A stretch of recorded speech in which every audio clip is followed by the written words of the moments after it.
Ano ang hanap mo sa isang babae? Ano ang hanap mo sa isang babae? Ano ang hanap mo sa isang babae? Malaki suso, maputi.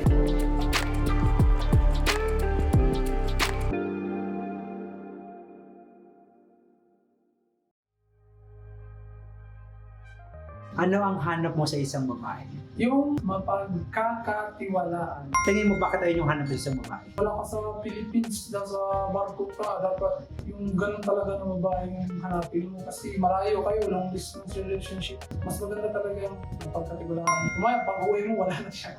Dapat long time relationship. Short time. Delikado yun. Kung ba yung piliin ka, girl A, mapagkakatiwalaan, or girl B, sexy, malaki yung hinaharap, malaki yung band, sino pipiliin mo, A or B? Andun na ako sa A. Uwe! Kasi yung B, magastos yung B. Mamaya, matira pa ng iba yan.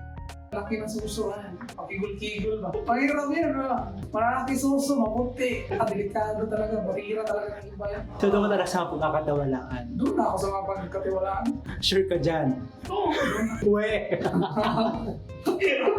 Ano ang hanap mo sa isang babae? Nahanap ko na. Sana all! Ano ba yung nakita ninyo? Pag mag-aasawa talaga dapat maging practical na. Dapat siman ka man, kumikita ka na mas maganda kung may trabaho yung magiging asawa. Pagkakamali, ang isang seaman ay titingin lang sa panlabas na ayaw ng babae.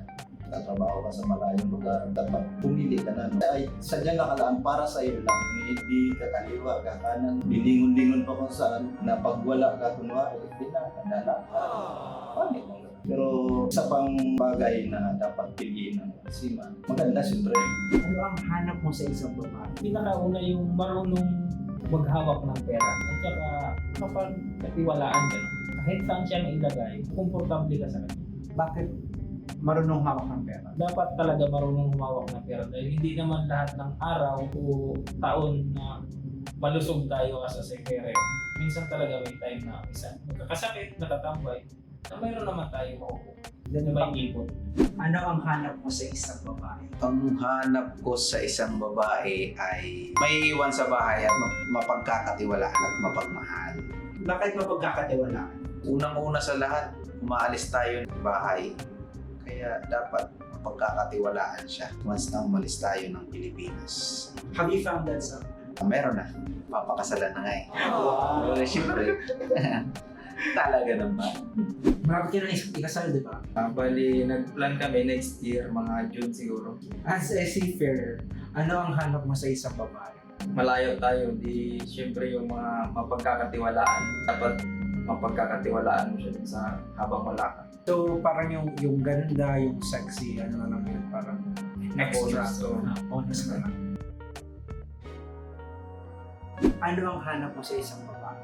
Yung hanap ko sa isang babae ay yung mapagkakatiwala. Yung kahit magkalayo kayo, minsan na kayo mag-communicate, minsan na kayo mag-usap, doon pa rin siya para sa nag-aantay sa pagbalik mo. Ano ang hanap mo sa isang babae? Yung hanap ko sa isang babae, no, sexy, matangkad, kinita. Yan, paborito ko yan. Tsaka kung anong meron siya. Ano ang hanap mo sa isang babae? Yung silosa, hindi ako inaano. Shoutout ikaw yun. 100%. Bibigay sa akin ng sakit ng ulo para na lagi ako makalala sa bahay. Sa ngayon, advantage talaga yung babae na marunong ako sa pera. Yun talaga. Pagbabat. Ano ang hanap mo sa isang babae? Hanap ko sa isang babae ay loyal. Saka hindi babaero. Saka siyempre, Sure ka babae hanap mo? hindi lalakero. Ano ang hanap mo sa isang babae? Unang-una sa mabait, unawain, then naiintindihan kung ano yung trabaho, yung estado mo ngayon, which is yung trabaho ko. Ang isang babae na gusto mo is yung hindi maunawain at hindi naiintindihan yung trabaho mo. Problema yan kasi dito sa barko, walang fixed time. Minsan may emergency, kahit anong oras, busy. Minsan din, kailangan mo ng pahinga. Yung babae na yun, naghahanap ng presensyo. Hindi mo maibigay kasi dito sa barko, hindi mo mawak ang oras. Ang gusto ko sa isang babae, malawak at naiintindihan kung ano ang trabaho. Ano ang hanap mo sa isang babae? Ang hanap ko sa isang babae ay yung maintindihan ako. Ilang months ako on board. Kumbaga kaya niya mag-base. siyempre, yung trabaho ko ganito, dapat niyang tanggapin. Para naman sa kanila yun, tsaka dyan kami mabubuhay. Dapat marunong din humawak ng pera. Napaka-importante yun sa ating mga seaman. Kasi meron akong nakilala na asawa ng isang seaman. Official yun, yung ano niya. Waldas dito, waldas doon, ganyan. Hindi siya marunong humawak ng pera. Kaya hanggang ngayon, tutusakay pa rin yung asawa niya. Official yung asawa niya, pero sa tingin ko, parang hindi umasenso yung buhay nila eh. Kasi nga, yung asawa waldas dito, waldas doon. Gala dito, gala doon. Para sa akin, mas maganda yung mga babae na nagkakaunawaan kayong dalawa. Marunong kayo kumiskarte sa buhay. Ano ang hanap mo sa isang babae? I think gusto natin is maunawain o very understanding na asawa. No? So basically, maintindihan niya na minsan hindi ka makakatawa, minsan hindi ka makakausap. Plus, marunong siya mag-handle ng pera. Kasi naman natin na pagka sa barko may kita, pag-uwi, walang savings, masakit. So not necessarily na wag gastusin ang pera po. I mean, tama lang. Basically, understanding and then marunong magdala ng pera. Thank you for watching Seafarer's Answer. Kung nagustuhan mo yung video, please give us your support by clicking the subscribe button and share mo na rin yung video with your family, friends, partner, classmates, or kapitbahay na mga nagbabarko or magbabarko rin.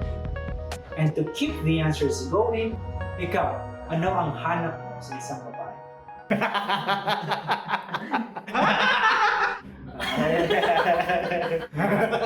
Ay, lang yun ka. Ay, ulit mo yun. Ano to? Ulit mo.